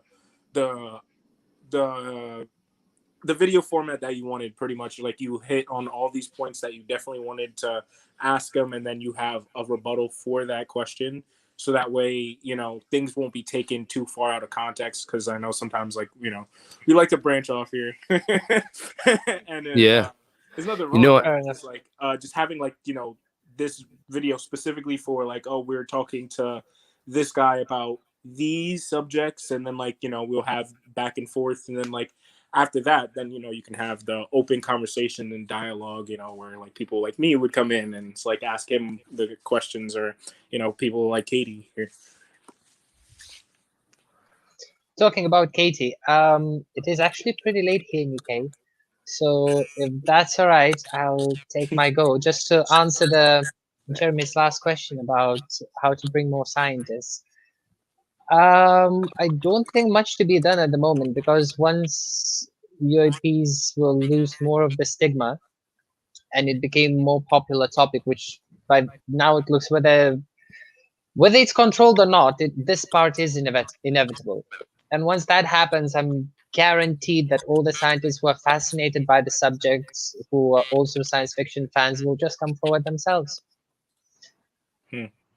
That's at least my hope and my dream. So let's see how that goes. That's what we're aiming for here, is to get it's hard, as we're just noticing in the chat. I get a lot of people watching these videos that know things because they find it through their search terms and what people are talking about on this channel, and that's how I get a lot of people involved. But a lot of them can't talk. That's the hardest challenge. Is like, look, I'd love to talk to you, but I can't. You know, let me share a couple links with you of some stuff out in the mainstream that might relate to some of this research, so you can look it up and put, you know, and then all of a sudden I'll put all the pieces together, and they'll be like, oh no, you know, they'll distance themselves away a little bit. We'll have a look, Jeremy, and see you next time. Hopefully this isn't the last. Thank you so much, dude. It's a pleasure being on it. Yes, thanks for the invitation. Anytime. I'm glad you could. We get different voices out there. This is a wild topic, and lots of. It's important to get different voices on, and especially our brothers and sisters in the other countries, and, you know, who aren't, you know, here in the U.S. I think the more it becomes popular topic, the better it is, whichever way it goes, at least at first. So thank you very much. Thanks everyone. Goodbye. Take care. Yeah, but yeah, maybe there is just like I feel like a lot of it might be a language barrier too. Because I mean, granted, we're speaking English, and, you know, we're talking about all this stuff, but there might be somebody watching the channel has no idea whatever we're saying. So it's like and maybe they might know something, but they don't speak our language, or it's like, I don't know, different translations. Thanks. Maybe. Moose says he's learned a lot from our channel, so that's great, man. I'm hoping that I'm hoping we all can learn, because you can learn something from everyone, and I like to give everyone a voice here on these platforms, especially with this,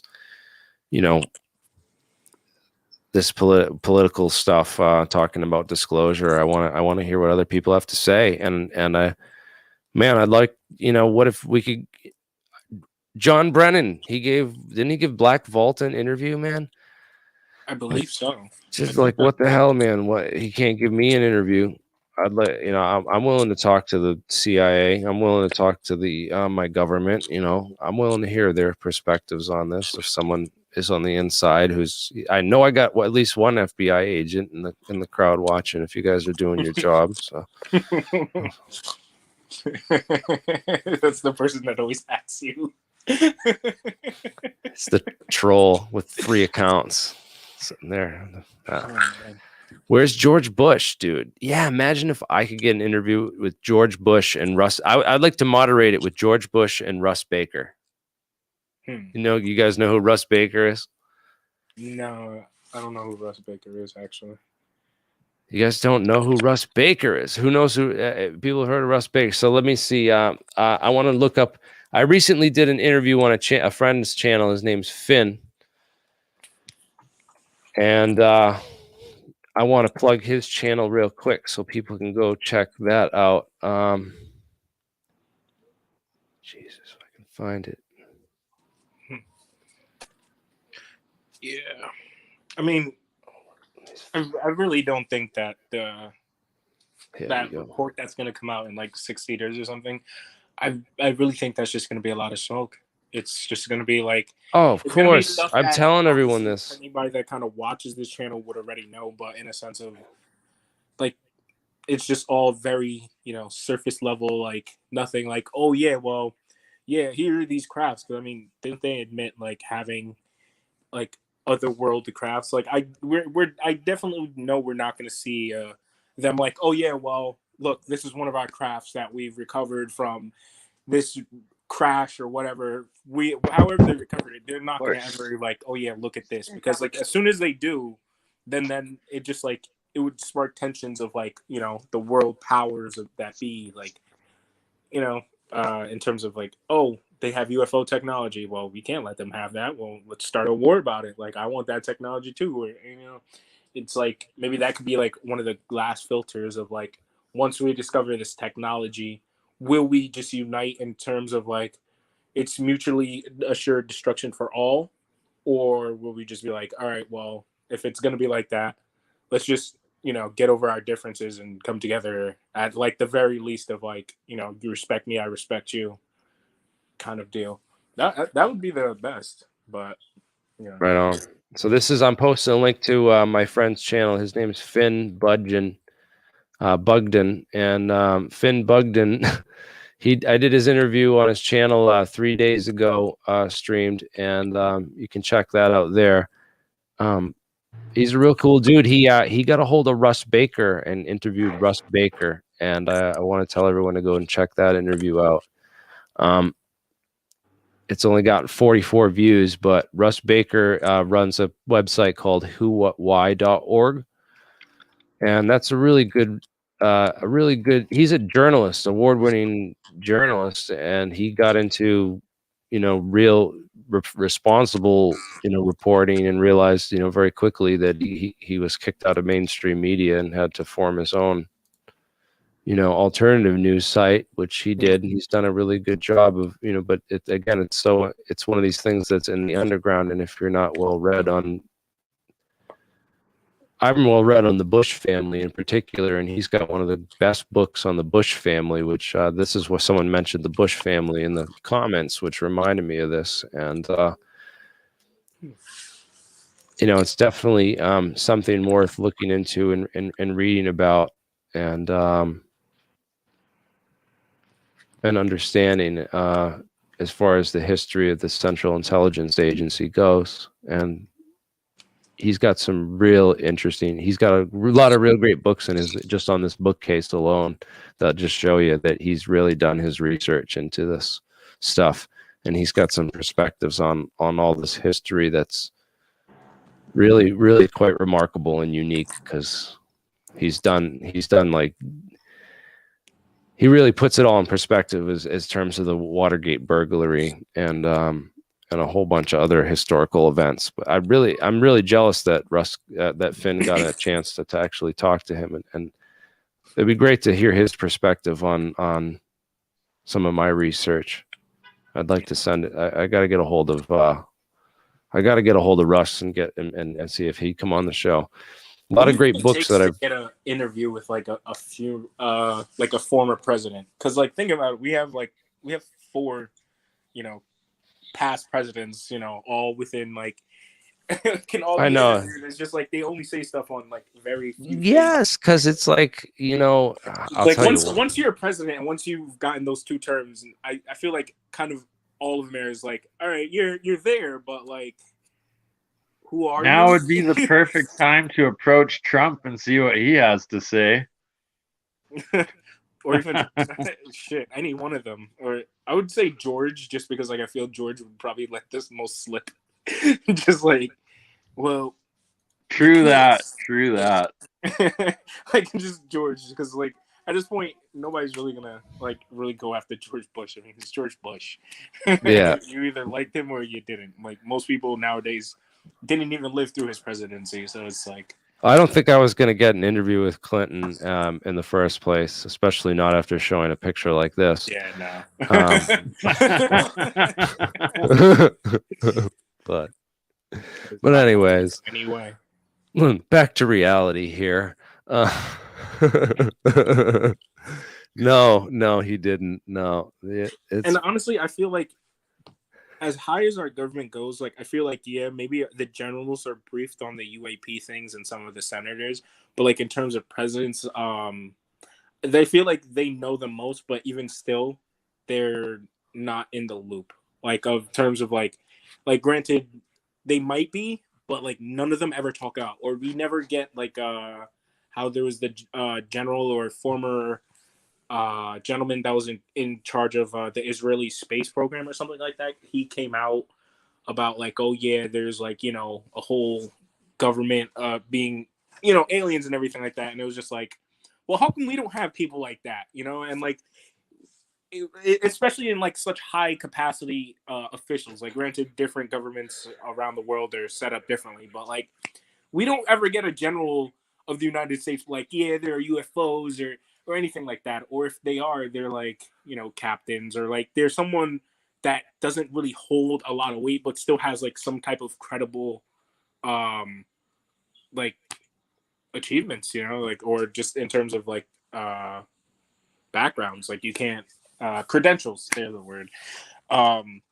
Like we don't have huge credentialed people coming out, like in terms of like from the higher ups. Like I would assume anybody higher up to be at least like a major, like a major, colonel, lieutenant, like those ranks at that point is like, if they come out and say like, oh yeah, we have some stuff, like I'm not gonna be like, like I'm gonna kind of take that a little bit serious, because I mean they didn't just serve the country and just like here's a major, good job, like go get him, Tiger. Like they've obviously served and have enough time and all their backgrounds and everything like that. So I don't know. I feel like maybe there is kind of like a damper to it.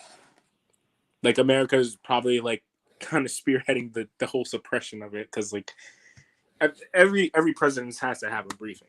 So it's like, and America kind of is the world's superpower. So if they're not going to release it, I doubt like one of the other countries, granted it may be Russia or China, I doubt they're going to release it, because they're more closed off than America is. So it's like they don't even tell like people about like other dissidents and like, or any like riots or any kind of uprisings in their own country. So it's like, if America's not going to do it, and we're like the most open in the sense of like disclosure, but you're definitely not going to get it from one of these authoritarian regimes.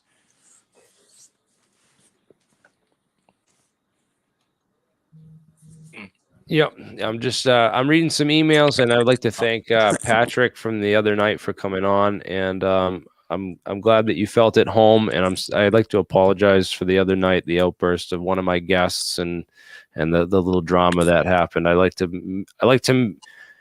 There's a lot of people that should come on that haven't come on, that are afraid of getting on a camera and afraid of getting in front of an audience, and there's always going to be trolls anytime you do that, and Yeah.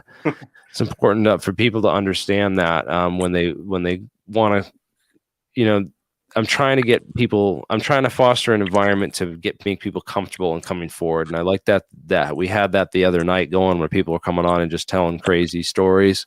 That's why I was trying to kind of open up. And I don't know if that, it kind of works against me, because then you have the scientists that are like, oh, this guy's not serious. Look, he's just talking about all this nonsense and all this crazy stuff. And I call that research. It's humanity's research. And it's sometimes these people did work on stuff, and these crazy stuff that they talk about as a result of MK Ultra programming, and I talk about that kind of stuff too, and try to break that down and reverse some of that disinformation to try to find the nuggets of truth that may have been hidden in the research that they did that was covered with this other operations, as you find. And when you're into you talk to guys like Walter Bosley and read their books, who are work for Air Force OSI, and break this stuff down. Like Mirage Men is a must see for anyone who's new to ufology. I like to send that one to my senators. If you can recommend films, and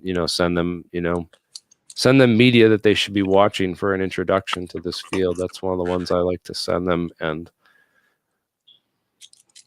it's a good briefing anyways. It talks about the Operation Plowshare and the underground nuke tests, and how that was like the result for the cattle. Like they were The cattle mutilations, and they were just after the thyroid glands to measure the radioactive iodine uptake, but they were dropping them from helicopters and mutilating the bodies to disguise it and make people think it was aliens.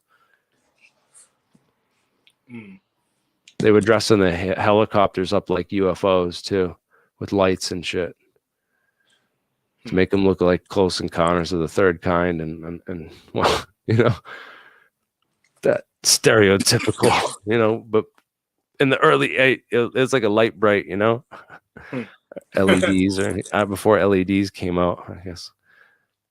I don't know. Did you ever hear of that that one incident where I believe it takes place in the 50s, but there's like an actual recording of one of the military officers, talking about what's actually happening as they're encountering a UFO. He talks about like a light coming down as well. There's a couple of videos that go over it, but I've heard it, and like you're obsessed with this tractor beam thing. He's really being like scared shitless of like what he's not like. He literally can't comprehend what he's seeing in front of him. And it's like, well, I don't know. The recording, you can say like, it might be faked or whatever, but I mean, the recording is old. So I mean, like at this point, like what purpose would it have served to fake a recording and then like release it so far later? But honestly, it's like it's just it's just. And the other thing too, there was some really strange stuff that happened with recently with the Travis Walton case, because Travis Walton's always touted as this best case of alien abduction, and there's been a number of problems with the witnesses. Basically, like this guy was like on there threatening to like say that the whole story was a hoax, and then like he made up with Travis. Travis talked to him, and I heard there was some money involved, and there's all these rumors going around about that case, and like I've met Travis Walton. It doesn't mean anything to his credibility of his story one way or the other, but I met him out in Alien Con, and he seemed like an all right guy, but I don't know what again, this is some interesting. It's an interesting phenomenon, and I'd love to learn more about it and investigate these cases more. And I like John Mack's research and Bud Hopkins.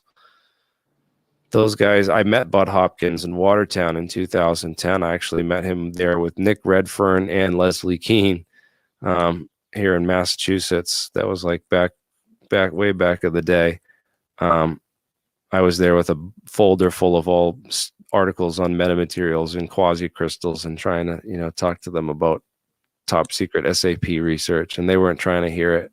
Yeah, those two topics by themselves, quasi crystals and just metamaterials, like really just looking into just metamaterials, you just see that like it explains like, things we normally can't do, but we have the ability of manipulating certain objects or principles of tuned objects. It's like a xylophone. I was thinking, this is awesome science. My kids are at the park, and this is, it's just wooden boards that are cut to different lengths. They're the same kind of wood, and just the cutting the boards to different lengths gives them a different tune, and you can tune them literally to the frequencies of notes and build a xylophone.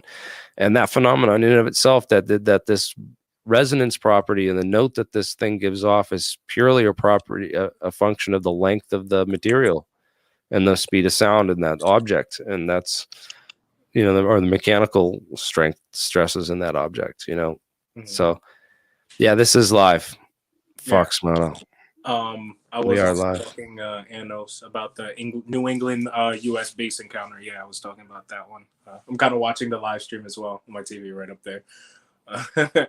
Yeah, you guys, if you want to join the please, for anyone that just joined or is new, join the conversation. And we're here. I want to talk more about, obviously, like, my opinion as a researcher of this is that this UAP report that's going to come out, it's like, yeah, I'm calling my senators to let them know and try to educate them, because it's important that they know this stuff and that all their staffers in their office know about it. And it's so that after work, when they're all sitting around and be like, oh, so how did phone calls go for you? He's like, man, I had a lot of people calling me about some really crazy stuff. And then they're all talking about this, because this is really interesting stuff. And if you can get a bug in all their ears, they're all going to sit there behind. They're all going to start talking about this. This is like the biggest topic that there is aliens and alien technology. And if we start like getting that bug in their ears, it might, it might change things, because this is really what's coming. I think realistically, if it's not happening behind the scenes in top secret programs that are just covered up and we're totally not aware of, which, we have some of that stuff, and we know it is to a certain extent, but I don't think it's as big as it needs to be.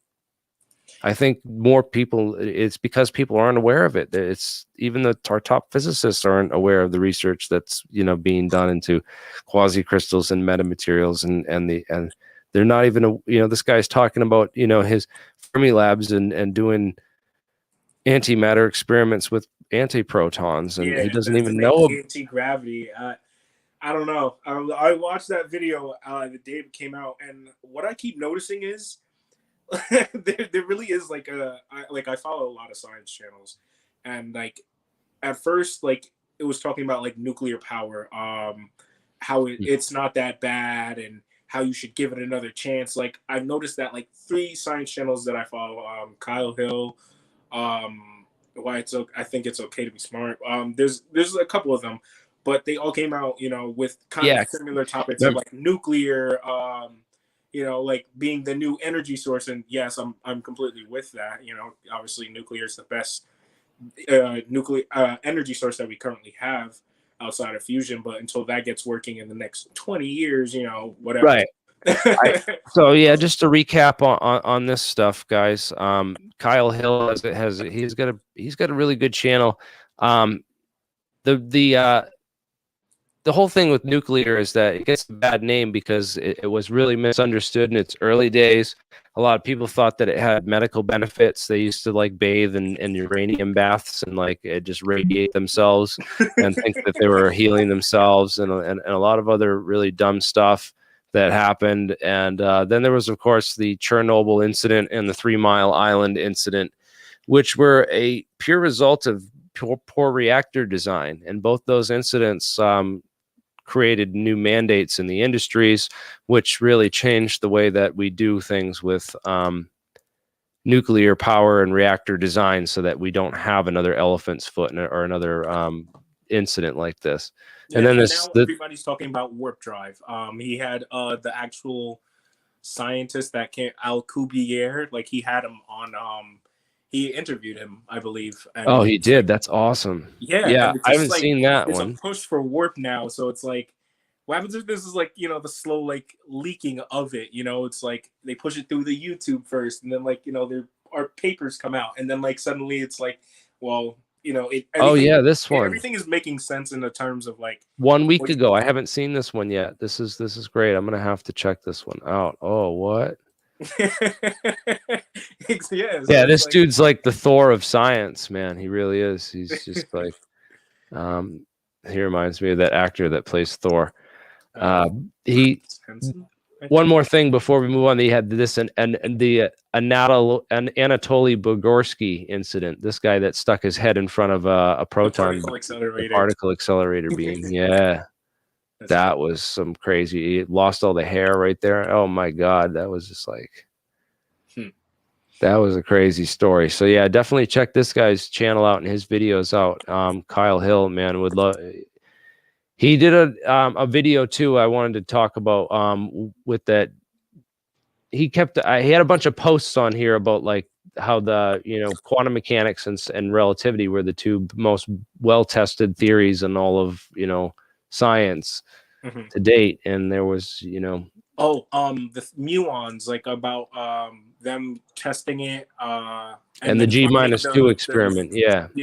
I feel like that's also part of it. Like, you know, that new physics that we've suddenly found, or might, you know, we're getting close to, might be the stuff that lets us, you know, like, oh yeah, let's anti-gravity this up, you know, or like whatever it might be. But, you know, those physics, so they're trying to kind of bring it in without it being like, okay, we're wrong.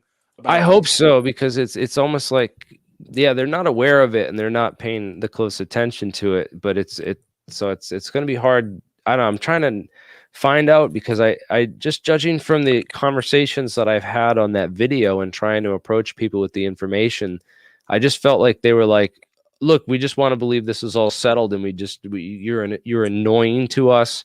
We're not interested in anything you have to offer, or any of your 15 years of research that, you know, I've maybe the name alien scientists, that they just don't look beyond that. But honestly, like if we're talking about warp drives and this type of science, you know, the name's appropriate. Definitely is. And we need the conversation needs to just go beyond just the science. You know, that's kind of what I like about keeping the name alien scientists, because people have talked about, oh, do you want to, why do you know, maybe you should change the name alien scientists and get rid of that. I'm like, why? It's perfect. It works. And we can mix in all the truths with it, you know, and really start that questioning of everything. Because I do have a lot of questions about stuff, because I do research this stuff quite deeply, I feel. And I have debated it with the best of the debunkers out there that are willing to debate with me, you know. You gotta start running up on people with just the live streaming camera. It's like, hey, Neil deGrasse Tyson, so why won't you on camera debate me? It's like, I know. Oh well, they kept me far away from Jeremy Corbell. I had the camera ready. I was gonna confront him if I saw him anywhere, but they kept me far away from him with the security. He I don't know what he told them. He must have screenshotted the post where I challenged him to a cage fight, because he's saying he was. But apparently he was a kung fu master back in the day, quantum kung fu. That video was really him. I remember. Apparently, I don't know if it is or not. I really doubt it, but apparently he says that it was. I don't know if it's another guy with the same name. He has he has 4 last names, so I don't know which one is his real one.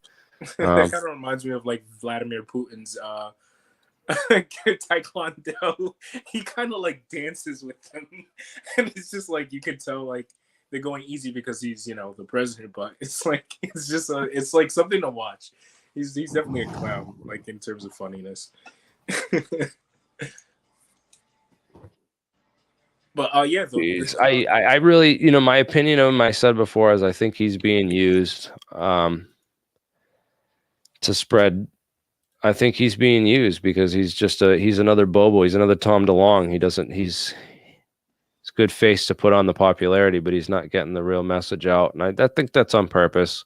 And you know what? I'm beyond it. I'm not worried about it anymore. I'm not going to talk about it because that's the way things have to be. And what we need to talk about is this is what's more important. This guy's getting way more views than Jeremy Corbell. You know, even though Jeremy Corbell's all over the mainstream news, he's getting more views through Fox News and through those other mainstream news channels because that's what they're covering. But I tell you what, all the YouTubers that are into the science and into this stuff, they're digging into more of this research. You know, again, I have my own research, and not all of it is the best. And I'm sure, I'm sure there's much more stuff out there that other people are going to find and dig up and also invent on their own as we get more smart young people into this. That's what I really want. Is I don't care about the people that don't believe in it. It's that smart young person that's like, oh, I'm gonna actually look into this and be curious. Oh, let me check this out. What is this guy talking about? Yeah. And I'm trying to entice them as much as possible with like more keywords, less offensive language, less like, oh, well, I'm gonna show you up and this and that. Like more of just like presenting evidence and presenting facts and opening up. Distinguish it themselves and then see if like the language is important. Things. We have to open up the conversation, man, and like I'm realizing that more and more it's all about the language and opening people up and making an environment where people feel comfortable to join us in the live chat, man, because I can't be sitting here getting accusational and crazy off my guests. Well, a question is like, by the way, you can join. How would you measure, if it's a real UFO or not? I mean, like with like, would it have gravitational lensing? Would you like suddenly, you have to have an interferometer. You could shine two lasers across it and do the interferometry experiment. That would be one way. You need like a mirror set up for it to fly through. But you could do it with like a radar array potentially. Would you be able to pick it up with like, in terms of like a speed radar? Like if you saw it flying by, like would you really catch LiDAR. It? It would have to be something a lot stronger than that. LiDAR. Okay. But who has a LiDAR system? yeah, they have those. I mean, this is where the technology has gone. In a lot of cases, and then the entangled LiDAR is the quantum radar, which the Chinese are developing. Which I try to mention that all the time because it's like, why aren't more people in UAP talking about quantum radar? That if there's anything you should be calling your senator about is being like, look, the Chinese have quantum radar. They can see our stealth drones, and they've also the U.S. had it, but they outlawed it because we started seeing UFOs with it too. And so how does that work essentially? Like, what is it doing? It's like entangling photons of light, or yes, doing a beam splitter, trapping one of the photons back at home, and then when it has that reflected beam, it has the photon that comes back, and then they measure the entanglement to make sure that it was the original beam and not an artificially created one through any kind of on it, because if it's just a reflected beam, it will have the same entanglement. It won't lose the entanglement. But if it gets absorbed and then re-emitted, it loses the entanglement. So in like an invisibility cloak system, it gets absorbed and re-emitted, or it gets spoofed. So unless they have some super advanced spoofing system that can re-entangle the so the reflected beam. What waves would this be in? Like I know it probably wouldn't be like visible light, so I'm probably like infrared or something like that. Or would it be in like that terahertz band, or? I think it's like microwave. I'm not sure if it's 5G or higher, but somewhere probably around there.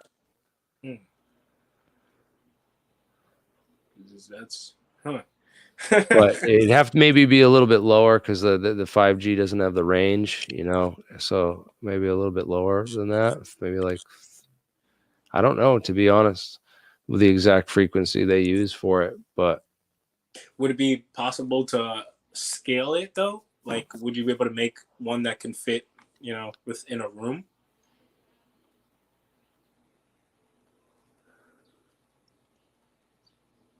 Because if anything, you definitely have to I'm ask thinking Jeremiah about it, man. I'm engineering it all in my head. Like, you'd have to have some advanced. Again, we'd have to have the advanced materials to do that kind of optics tabletop. You know, because Mirrors, or those normally this is done with like a. I mean, yeah, it could probably be done.